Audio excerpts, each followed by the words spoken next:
বৃন্দাবনের পাতায় পাতায়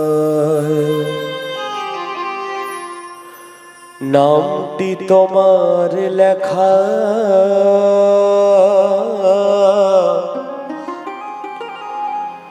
আবার কবে আসবে বলো,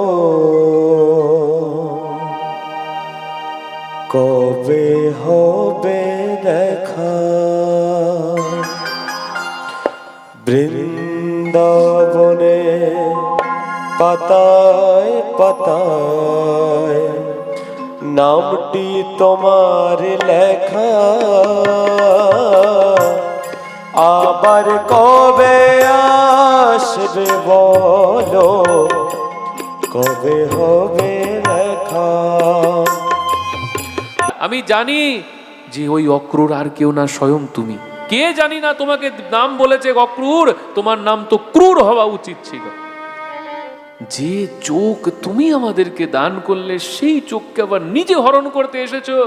হায় হায়, যে নন্দ নন্দনকে আমাদেরকে তুমি প্রদান করলে, সেই নন্দ নন্দন ঘনশ্যামকে আমাদের হৃদয় থেকে কেড়ে নিতে কেন এসেছো তুমি? হে গোবিন্দ, হে দামোদর, হে মাধব, অন্তত আমাদের হৃদয়ের কথা তুমি তো জানো, তুমি তো বোঝো। ওই অক্রূরের মতো তুমি ক্রূরতা করো না, আমাদেরকে ছেড়ে যেও না প্রভু। সারা রাত্রি নন্দের দুয়ারেতে মাথা ঠুকে ঠুকে গোপীরা কাঁদছে। প্রাতকাল হলে ভগবান তিনি শৃঙ্গার করে স্নান করে যখন ভবন থেকে বের হলেন, গোপীরা ভগবানের দুই চরণকে হৃদয়েতে ধরে নিল। হে প্রাণনাথ, আমাদেরকে পরিত্যাগ করে যেও না সখা, আমাদের ব্রজের প্রাণ তুমি। তুমি চলে গেলেই দেহ আমাদের থাকবে না। এই দেহকে আমরা কি করব? এই দেহ আমাদের তখন ভার হয়ে যাবে। অক্রূর সকাল সকাল রথ সাজিয়ে বের হলেন, আর সন্ধেবেলাতে অক্রূর বৃন্দাবনেতে পৌঁছালেন। রথেন গোকুলং প্রাপ্ত সূর্যাস্ত গৃহ নৃপঃ। সুখদেব গোস্বামী বলেন, পরীক্ষিত, যখন সূর্যদেব অস্তাচলে গেল, তখন অক্রূরের রথ গিয়ে গোকুলে পৌঁছালো। সুখদেব গোস্বামীর কাছে জিজ্ঞাসা করলো, মহারাজ, বৃন্দাবন থেকে গোকুলে যেতে তো এত সময় লাগে না, তো অক্রূরের এত সময় কি করে লাগলো? আসলে রথে চলতে চলতে অক্রূর ভাব সমাধিতে প্রবেশ করে যাচ্ছিল। পথে তার গোবিন্দের প্রতি এত অনুরাগ জন্মাচ্ছিল হৃদয়তে, যে কখনো রথ চলছে, কখনো চলছে না, অক্রূরের কোনো ধ্যান নেই। ধ্যান একমাত্র কতক্ষণে সে কৃষ্ণের কাছে গিয়ে ব্রজনাথের দর্শন করবে। অক্রূর তিনি পথে যেতে যেতে ভাবতে লাগলেন, কিং ময়া চরিতম ভদ্রম কিম তপ্তম পরমম তপো কিং ব্যাথা পরহতে দত্যম যদ দ্রক্ষ্যামি আদ্য কেশবম। আমি এমন কোন চরিত্রবান, আমি এমন কোন সৎকর্ম করেছি কিংবা তপস্যা করেছি যে আজ আমি কৃষ্ণ বলরামকে দর্শন করতে যাচ্ছি। আরে আমার কাছে তো এরকম বিষয়টা হয়েছে যেন শূদ্রের কাছে বেদ পাঠ। শূদ্রের যেরকম বেদ পাঠেতে কোনো অধিকার থাকে না, সেই প্রকার এই বিষয়াসক্ত আমার কোনো প্রকারে কৃষ্ণ বলরামের প্রতি অধিকার থাকতে পারে না তার দর্শনের। কিন্তু অনেক সময় নদীর এপার থেকে একটা তৃণও নদীর স্রোতের অনুকূলে চলতে চলতে পার হয়ে যেতে পারে। সেই প্রকার আজ দেখি কৃষ্ণ কৃপার স্রোতের অনুকূলে চলতে চলতে আমিও গোবিন্দের দর্শন পাই নাকি। কংস প্রকৃতপক্ষে আমার প্রতি বড় কৃপা করেছে যে কংস আর কাউকে না পাঠিয়ে আমাকে কৃষ্ণ বলরামের কাছে পাঠিয়েছে। তার আদেশ পালনও হবে, আর সাথে আমার কৃষ্ণ বলরামের দর্শনও হবে। আমার হয়তো যেতে যেতে অনেক বেলা হয়ে যাবে, তখন হয়তো গোবিন্দ তার ধুলা মাখা গায়েতে গোমাতাগুলিকে গোশালাতে প্রবেশ করাবে, আর আমাকে দেখে বড় আনন্দ পাবে গোবিন্দ। তাই হলো, যখন নন্দভবনে এসে অক্রূরের রথ দাঁড়ালো, ভগবান তার গোমাতাগুলিকে গোশালায় প্রবেশ করাচ্ছিলেন। অক্রূরের রথ আসলে কৃষ্ণ বলরাম ছুটতে ছুটতে গিয়ে অক্রূরের কাছে গেল, রথের উপরে চলল, অক্রূরকে প্রণাম করে অক্রূরকে রথ থেকে নামালো, ঘরেতে প্রবেশ করালো। অক্রূরের চরণ দাবাতে দাবাতে ভগবান জিজ্ঞাসা করলো, কাকা, এমন কি সময় এলো যে তোমার আসতে হলো?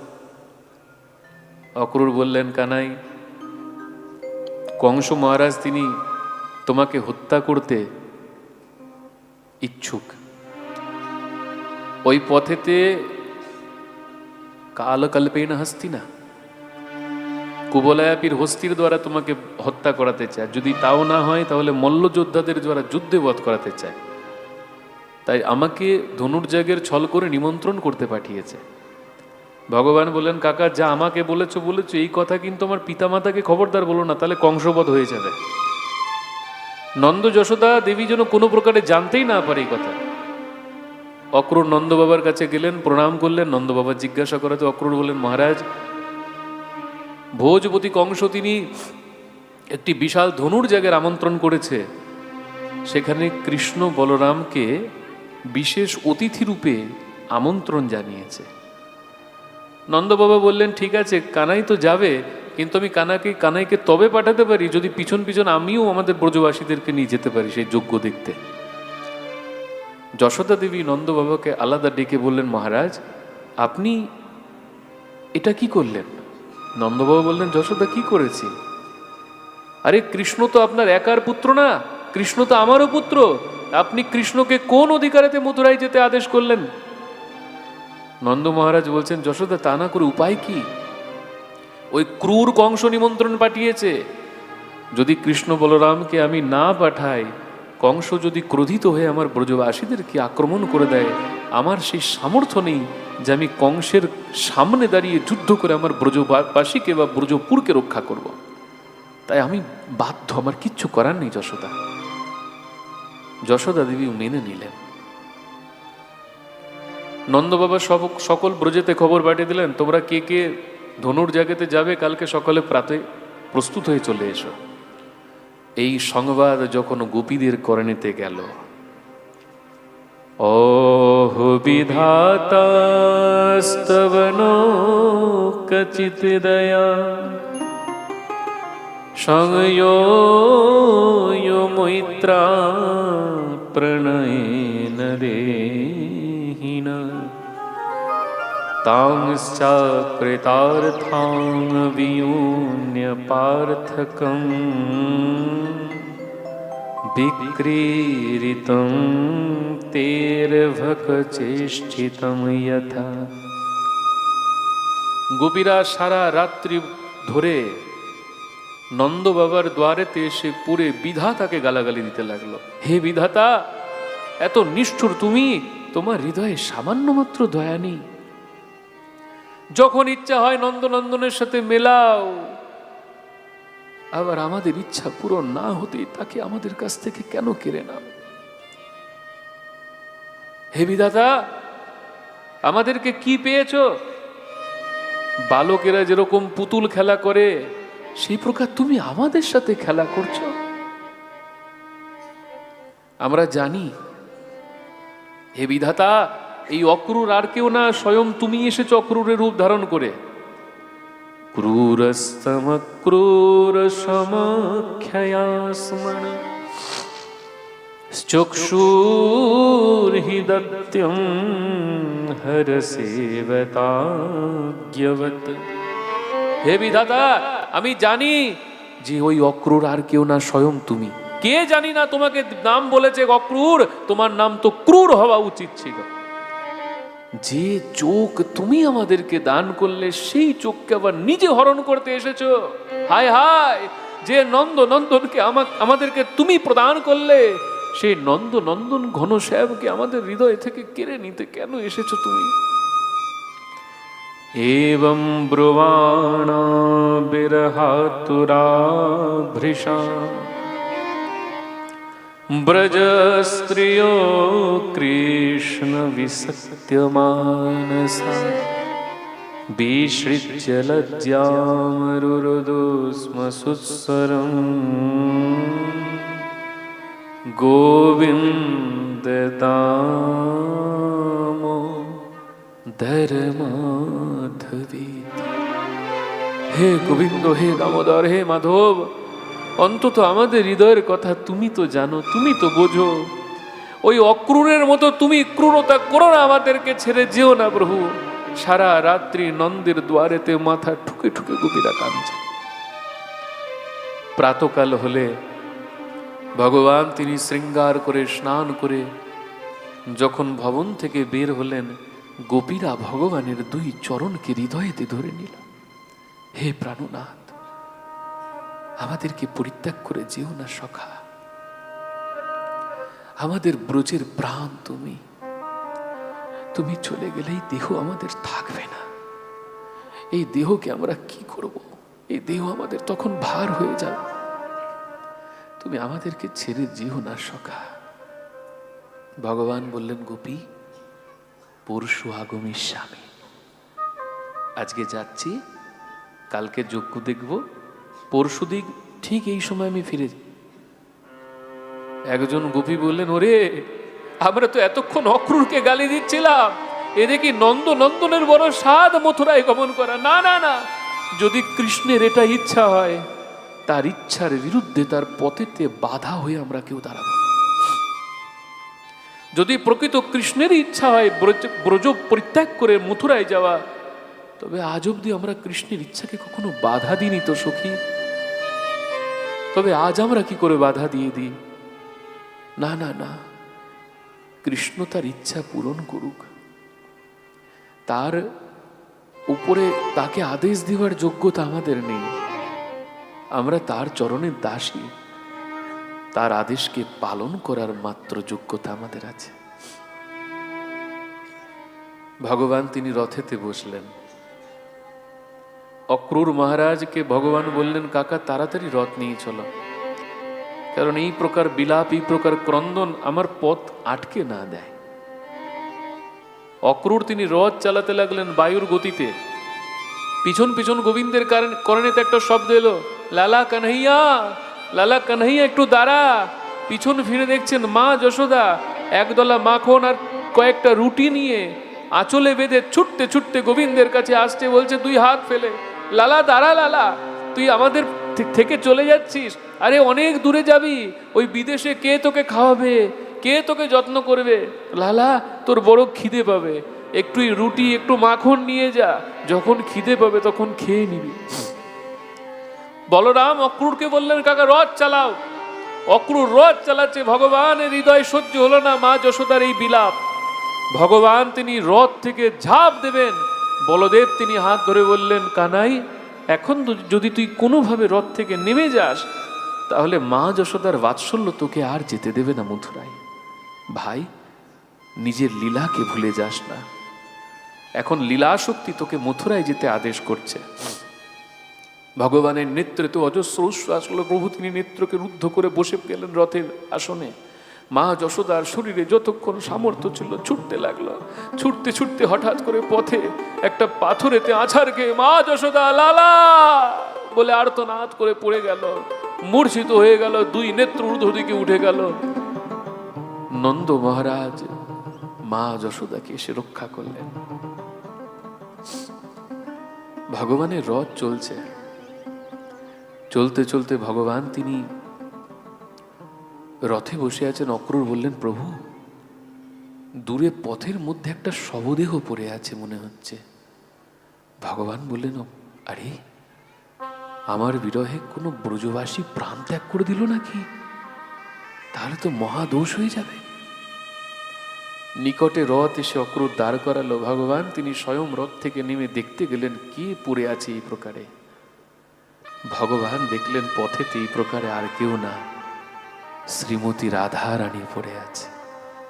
তার দুই নেত্র ঊর্ধ্ব দিকে, মুখেতে কৃষ্ণ হে কৃষ্ণ হে কৃষ্ণ হে। নয়ন দিয়ে রাধা রানীর এত অশ্রু নির্গত হয়েছে, সমস্ত ভূমি ভিজে রয়েছে। ভগবান তিনি রাধা রানীকে এসে তুলে নিলেন, হৃদয়ের সাথে আলিঙ্গন করলেন, বহুক্ষণ হৃদয়েতে ধারণ করে রাখলেন। না রাধারানী গোবিন্দকে কিছু বলতে পারল, না গোবিন্দ রাধারানীকে কিছু বলতে পারলেন। দুইজন মৌন থাকলেন। ইতিমধ্যে সমস্ত গোপিনীরা সখীরা পিছন পিছন ছুটতে ছুটতে রথের অনুগমন করতে করতে সেই স্থানেতে এসে উপস্থিত হয়ে গেল।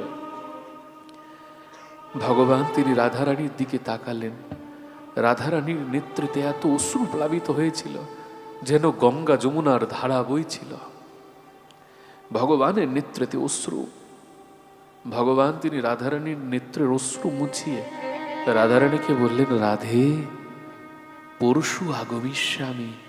সঙ্গে সঙ্গে রাধারানী গোপালের মুখেতে হাত দিয়ে দিলেন। ঠাকুর, সবাইকে মিথ্যা বলে যাচ্ছ, তাতে আমার দুঃখ নেই, কিন্তু আমাকেও মিথ্যা বলার প্রয়োজন পড়ল তোমার। ভগবান বলল, রাধে আমি চলে আসব। রাধারানী বললেন, জানি তুমি আসবে না শ্যাম।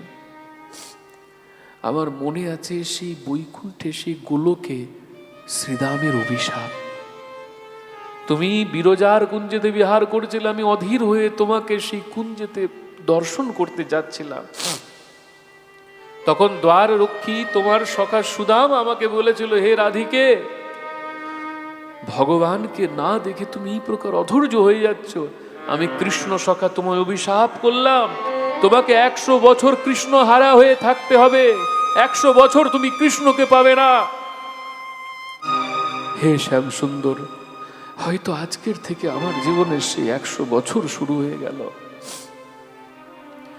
আগামী 100 বছরে নয়ন তোমার দর্শন পাবে না। আগামী 100 বছরে কর্ণ তোমার মধুর মুরলী শুনতে পারবে না। আগামী 100 বছর তোমার এই মধুর হাসি আমি আর দেখতে পারবো না। আগামী 100 বছর এই রাধা রানী কার চরণে তুলসী অর্পণ করবে সখা? এই রাধা রানী কার চরণে তুলসী দেবে?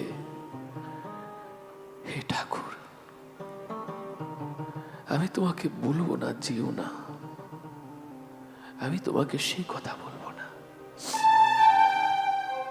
কিন্তু ঠাকুর আমি কি করব? তোমার বিরহে এই ব্রজভূমি যে আমার কাছে শ্মশানের মতো মনে হবে। এখানে আমি একাকী কি করবো শ্যাম সুন্দর? ভগবান বললেন, রাধে তুমিও চলো আমার সাথে মথুরায়। রাধারানী বলছেন, না, আমি মথুরায় যাব না। পূর্বে তোমার 14 বছর বনবাস হলে তোমার সাথে আমি বনে গিয়েছিলাম, তখন তোমার সঙ্গ ছাড়িনি। কিন্তু বন থেকে ফিরে যখন অযোধ্যাতে আসি, তখন দেখলাম অযোধ্যার নীতি প্রীতি রীতি সব ভাড়া হয়ে গিয়েছে। অযোধ্যাবাসীদের হৃদয়েতে সে প্রেম, সে ভক্তি অন্তর্ধান হয়ে গিয়েছে। তাই জন্য হে নাথ, মথুরাতে তুমি যাও, সেখানে মথুরেশ তুমি হও। আমি শ্রী রাধারানী ব্রজেতেই সর্বদা থাকব। আমি বৃন্দাবনকে আর বৃন্দাবনবাসীদেরকে সদা সর্বদা রক্ষা করে রেখে দেব। কিন্তু তোমার চরণে এইটুকুই প্রার্থনা, হে শ্যাম সুন্দর, আমাকে কিছু দিয়ে যাও, একটা আধার আমাকে দিয়ে যাও, যে আধারে তোমাকে সর্বদা স্মরণ করতে পারবো না। ভগবান তিনি প্রথমে তার মুরলীটা রাধারানীর হাতে দিয়ে দিলেন। আরে ঠাকুর, যদি কখনো নিধি বনে তোমার কাছ থেকে মুরলী আমি কেড়ে নিতাম, আমার সাথে কত যুদ্ধ করতে, কত লড়াই করে আবার সে মুরলীকে ধারণ করতে, আজকে স্বইচ্ছায় তোমার মুরলী আমাকে দিয়ে দিচ্ছ। ভগবান বলছেন, হে রাধে, তুমি না থাকলে আমার এই মুরলীর ভাষা কে বুঝতে পারবে? আমার এই মুরলীর ডাক আমি কাকে শোনাবো? আমি কাকে মুরলী বাজিয়ে মোহিত করব? এই মুরলী তো ব্রজেতে আমি কেবল তোমার জন্যই বাজিয়েছি রাধা। এই মুরলীতে প্রত্যেক শব্দ তো শুধু রাধা রাধা রাধা রাধাই ছিল। আমার এই মুরলীর ভাষা কেউ বুঝতে পারবে না। আমার মথুরাতে মুরলী নিয়ে যাওয়ার কোনো প্রয়োজন পড়বে না রাধে। ভগবান তার মাথার ময়ূর পাখাটা রাধারানীর হাতে দিয়ে দিলেন। হে শ্যাম সুন্দর, এই ময়ূর পুচ্ছেই তো তোমার শোভা। তুমি মস্তককে শূন্য করে কেন মথুরায় যাবে? এই ময়ূর পুচ্ছ কেন দিলে? ভগবান বলছেন, হে রাধারানী, এই ময়ূর পুচ্ছ পরে শোভা ধারণ করতাম এই কারণে, যাতে তুমি আমার প্রতি প্রসন্ন থাকো সদা সর্বদা। তোমার প্রসন্নতার জন্য এই বেশ আমি রচনা করেছিলাম। এখন তোমার থেকে এত দূরে আমি ময়ূর পুচ্ছ দিয়ে কি করব? না না শ্যাম সুন্দর, এই ময়ূর পুচ্ছ তুমি নিয়ে যাও। না রাধে, এই বংশী ময়ূর পুচ্ছ আর এ নাও আমার এই গায়ের আমার বস্ত্রটি রাখো তুমি।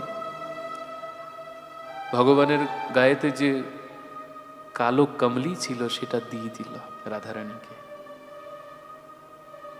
রাধারানী বললেন, আমি এগুলো তোমার কাছে চেয়েছিলাম না, মাত্র কোনো একটা আধার যদি আমাকে দিতে। তুমি তো তোমার সর্বস্ব আমাকে দিয়ে যাচ্ছ কৃষ্ণ। ভগবান বললেন, হে রাধে, তুমি এগুলিকে যত্ন করে রেখো। আমি আবার যখন বৃন্দাবনে আসব, আমি তোমার কাছ থেকে বংশী নিয়ে বংশী বাজাবো। আমি আবার ময়ূরপুচ্ছ মস্তকেতে ধারণ করব।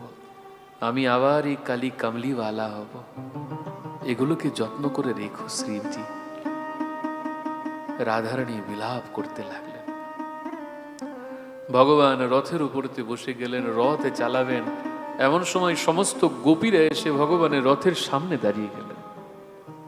কোনো কোনো গোপী তার গলা রথের চাকার আগেতে রেখে দিল। অক্রূরকে বলল, অক্রূর, তুমি আমাদের একটা উপকার করে দিয়ে যাও। কৃষ্ণ যদি আমাদেরকে পরিত্যাগ করে, আমাদের প্রাণ চলে যাবে, আমাদের এই নিষ্প্রাণ শরীর নিয়ে ব্রজেতে বেঁচে থাকার কোনো প্রয়োজন নেই। তাই তোমার বড় পুণ্য হবে আমাদের এই শরীরটা যদি সৎকার করে দিয়ে যেতে পারো। কারণ মৃতদেহ, কারো শবদেহকে সৎকার করলে বড় পুণ্য হয় অক্রূর। তাই আমাদের দেহটা সৎকার করে দিয়ে যাও। তোমার রথের চাকার আঘাতে আমাদেরকে ব্রজের মাটির সাথে মিলিয়ে দিয়ে চলে যাও। কৃষ্ণকে নিয়ে এই প্রকারের যেও না, আমাদেরকে ব্রজেতে মিলিয়ে দিয়ে চলে যাও। ভগবান তিনি নামলেন, গোপীদেরকে বললেন, গোপী এই প্রকার বিলাপ করো না, আমি আবার আসব। আমি আবার এসে বংশী বাজাবো, তোমাদের ঘরে ঘরে গিয়ে মাখন চুরি করব। দেখো আমি আবার আসব। কোনোভাবে ভগবান গোপীদেরকে সরিয়ে দিলেন। সেই সকল গাভীগুলো ভগবানের রথের চাকার আগে চলে আসলো। তারা হাম্বা হাম্বা করে ভগবানের দিকে যেন বলতে লাগলো, হে গোবিন্দ, তুমি যেও না, আমাদেরকে অনাথ করে দিয়ে যেও না প্রভু। তুমি চলে গেলে আমাদের কে গোষ্ঠে নিয়ে যাবে? তুমি চলে গেলে কে আমাদের সাথে লীলা করবে? কে আমাদেরকে ডাকবে? ওরে ধবলি, ওরে শ্যামলী, রাধারানীকে শ্রাপ দিয়েছে শ্রীদাম, আমাদেরকে গাভীদেরকে তো কেউ শ্রাপ দেয়নি। তাহলে তোমাকে হারা হয়ে আমাদের কেন 100 বছর বাঁচতে হবে? হে শ্যাম সুন্দর, আমাদেরকে এই প্রকারে পরিত্যাগ করে যেও না, এই প্রকার আমাদেরকে ছেড়ে যেও না। ভগবান তিনি আবার রথ থেকে নেমে পড়লেন, গাভীদের গায়ে হাত বুলাচ্ছেন। গোমাতাদের নেত্র থেকে অশ্রু আসছে না, গোমাতাদের নেত্র থেকে রক্ত ঝরিত হচ্ছে, রক্ত পড়ছে। ভগবান তাদেরকে বললেন, আমি আবার আসব, আবার আসব, আবার আমি তোমাদেরকে নিয়ে গোষ্ঠী বিচরণ করব, আবার ধবলি, শ্যামলী, কাবেরী বলে তোমাদের আবার ডাকবো। গাভীগুলো সরে গেল। ভগবান রথের উপরেতে বসলেন, রথ ছাড়বেন এমন সময় কোথা থেকে সেই গাভীর বাছুরগুলি এসে রথটাকে ঘিরে ধরে নিল। তাদেরও বিলাপ দেখে ভগবান রথের থেকে নেমে তাদেরকে বোঝালো, তোমরা এরকম দুঃখ করো না, এই প্রকার অশ্রু নয়নে আমাদেরকে বিদায় করো না, আমার যে যাত্রাপথ কঠিন হয়ে যাবে, এই প্রকার আমাকে বিদায় করো না। বাছুরগুলিকে ভগবান সরিয়ে দিলেন। আবার রথেতে যখন উঠলেন, রথ ছাড়বে, ব্রজের সেই মৃগগণ এসে প্রভু রথের চাকার সামনে দাঁড়িয়ে গেল। তাদের কাছে তো বাণীও নেই, নিজের হৃদয়ের দুঃখ তো তারা প্রভুর কাছে প্রকাশও করতে পারে না, শুধুমাত্র অবাক নয়নেতে দৃষ্টি দিচ্ছে। মনে মনে তারা এইটুকুই ভাবছে, আর কতদিন প্রভুকে এই নয়নে দেখতে পারবো না, হয়তো জীবন চলে যাবে, প্রভুকে আর এই নয়নে দেখতে পারবো না। সেই মৃগগণ অবাক দৃষ্টিতে রথের আগেতে দাঁড়িয়ে রয়েছে। ভগবান তাদেরকে আদর করলেন, তাদেরকে সরিয়ে দিলেন। রথ নিয়ে যাবেন, কোথার থেকে ময়ূরগণ এসে রথের সামনে আটকে ধরল। ময়ূরের হৃদয়েতে আজকে কোনো প্রকার আনন্দ নেই। তারা তাদের সেই সুন্দর পাখনাগুলো, পেখমগুলো পথেতে সব ফেলে দিল। এই পেখমের সৌন্দর্য তো তখন যখন গোবিন্দ আমাদেরকে দর্শন করে। আজকে গোবিন্দ যদি মথুরায় চলে যায়, আমরা এই পেখম দিয়ে কি করব?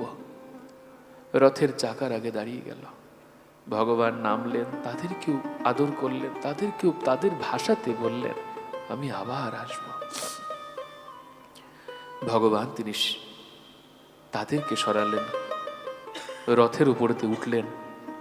শ্রীমতী রাধারানীর দিকে শেষবার ভগবান তাকালেন। রাধারানী ওই দিকে স্তম্ভের মতো দাঁড়িয়ে আছে, পথে না, পথের পাশে স্তম্ভ যেরকম থাকে। ভগবান তিনি রাধারানীকে দেখে হৃদয় থেকে মাত্র এইটুকুই বললেন, হে রাধে, আমি আমার কার্যকে সুসম্পন্ন করে আবার এই বৃন্দাবনেতে আসব, আবার তোমার সাথে রাস বিহার করব, আবার তোমার সাথে বিবিধ লীলা করব, তুমি শুধু অপেক্ষা করো আমার। রাধারানী বিদায়কালে মনে মনে গোবিন্দের চরণে এইটুকুই প্রার্থনা করলেন, হে প্রভু, মথুরায় গিয়ে রাধাকে যেন ভুলে যেও না। মনে রেখো, তোমার জন্য একজন দাসী বৃন্দাবনে অপেক্ষা করে আছে, তোমার বংশী ধ্বনি শ্রবণ করবে বলে অপেক্ষা করে আছে, তোমার ওই রূপ লাবণ্য দর্শন করবে বলে তোমার জন্য অপেক্ষা করে আছে। শুধু দাসীর কথা মনে রেখো, কখনো ভুলে যেও না। ভগবান তিনি রথেতে বসলেন, অক্রূর তিনি রথ চালিয়ে দিলেন। বায়ুর মতো রথ চলতে লাগলো। আর সখীরা এসে শ্রীমতী রাধারানীকে বলল, হে রাধে, আমরা কৃষ্ণকে হয়তো আর কখনো পাবো, আমরা হয়তো কৃষ্ণকে হারিয়ে ফেললাম। সখী, তুই যদি পারিস যা একবার কি আটকা। শ্রীমতী রাধারানী স্তম্ভের মতো সেখানে থাকলো। ললিতা বিশাখা মনে মনে ভাবলো, রাধারানীর এই প্রকার কেন ব্যবহার করছে? রাধারানীর নেত্র থেকে অশ্রু ফুরাচ্ছে না। শ্রীমতী রাধারানীকে হৃদয়েতে ধারণ করে ললিতা, বিশাখা, তুঙ্গবিদ্যা আদি সখীগণ সমস্ত ব্রজের গোপীদেরকে নিয়ে বিলাপ করতে লাগলেন, প্রভু, তুমি আবার কবে বৃন্দাবনে আসবে? আবার তোমাকে কবে আমি দেখা পাবো?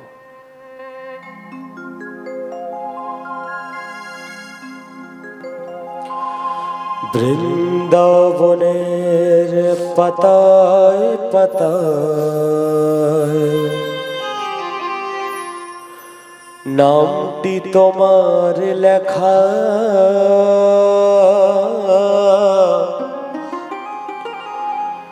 আবার কবে আসবে বলো,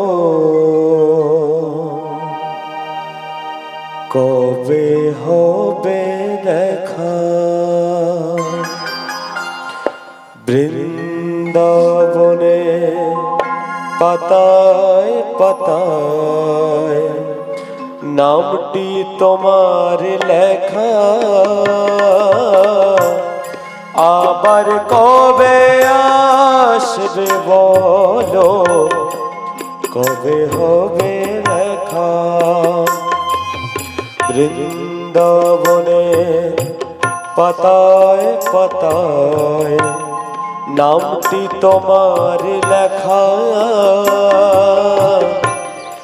আবার কবে আসবে বলো, কবে হবে দেখা? আমি আশায় আশায় বসে আছি, পাবো তোমার দেখা, আবার কবে আসবে বলো, কবে হবে দেখা।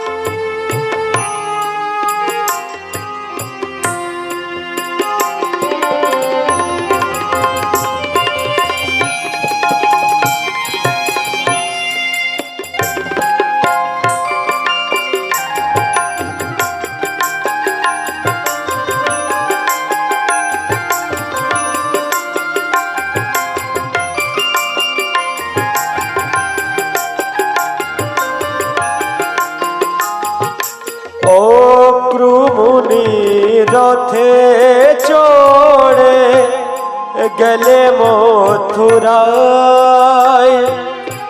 রাধা রানী নয়ন জলে বক্ষ ভেজায়।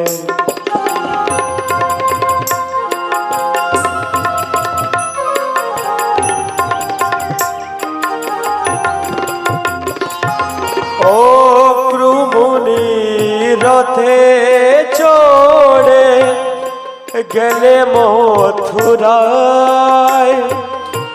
রাধা রানী নয়ন জলে বক্ষ ভেজায়। পথের ধারে দাঁড়িয়ে কাঁদে তোমার সুবল সখা, আবার কবে আসবে বলো, কবে হবে দেখা। বৃন্দাবনের পাতায় পাতায় নামটি তোমার লেখা, আবার কবে আসবে বলো, কবে হবে দেখা।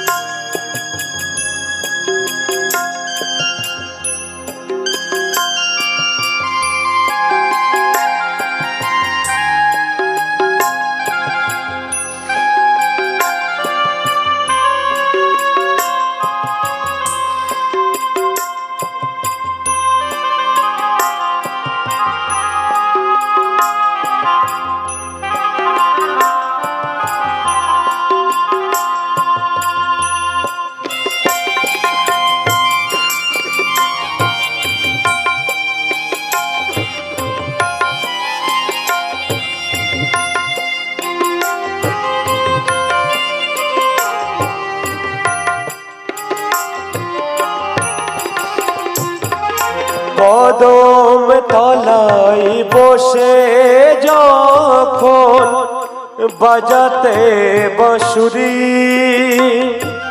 বাঁশি শুনে রাধা রানী হইতো দাসী।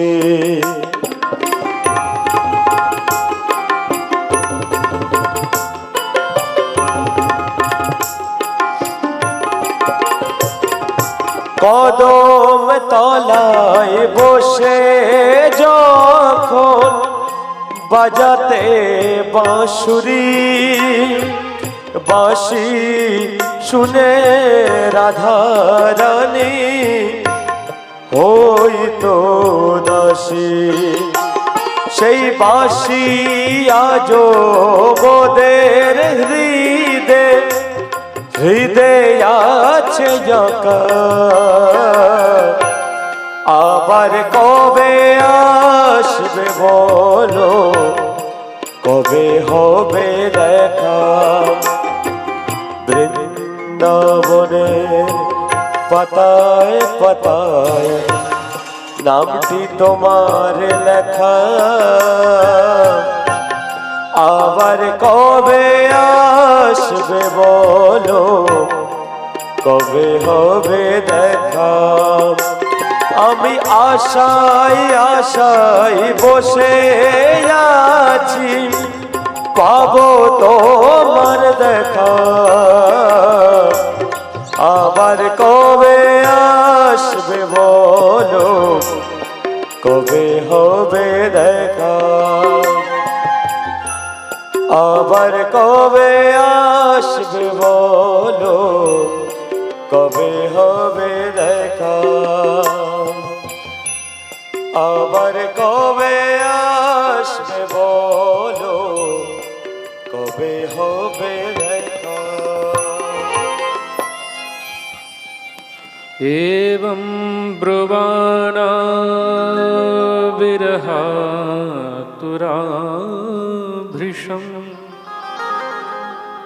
ब्रजस्त्रियो कृष्णविषक्तमानसा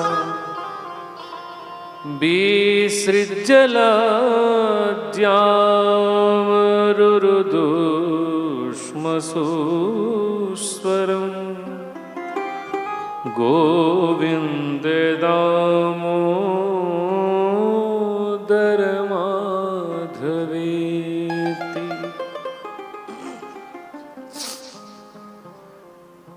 অক্রূর তিনি ভগবানকে নিয়ে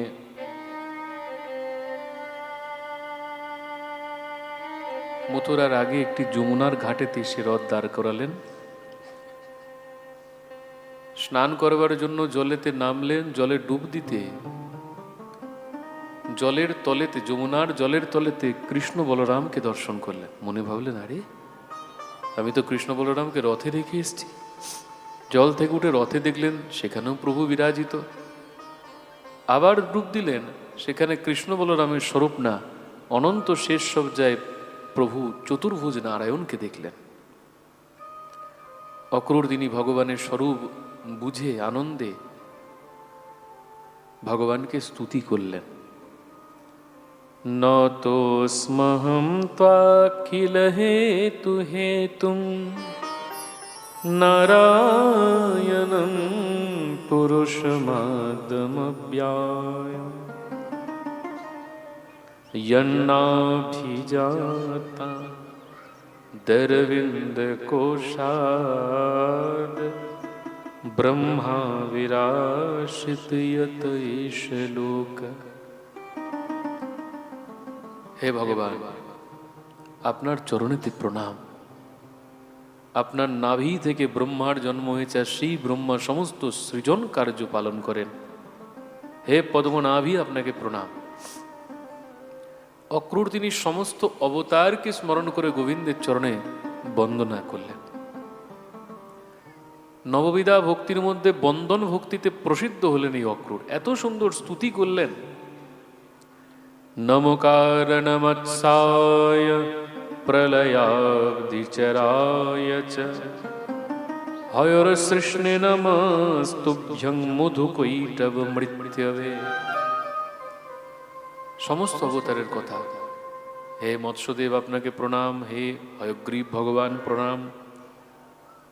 অগোপারায় বৃহতে নম মন্দরধারিণে শীতোদ্ধার বিহারায় নমো সুকরমুক্তয়ে নমস্তে অদ্ভুত সিংহায় সাধু লোক ভয়াপহ বামনায় নমস্তুভ্যং ক্রান্ত ত্রিভুবনায় চ। নৃসিংহ, কুর্ম, বামন সমস্ত রূপকে স্মরণ করে ভগবানকে প্রণাম করলেন। রথেতে উঠলে পরে ভগবান জিজ্ঞাসা করলেন, কাকা তোমার মুখ এরকম শুকিয়ে গেল কেন? কাউকে দেখে ভয় পেয়েছো নাকি জলের মধ্যে?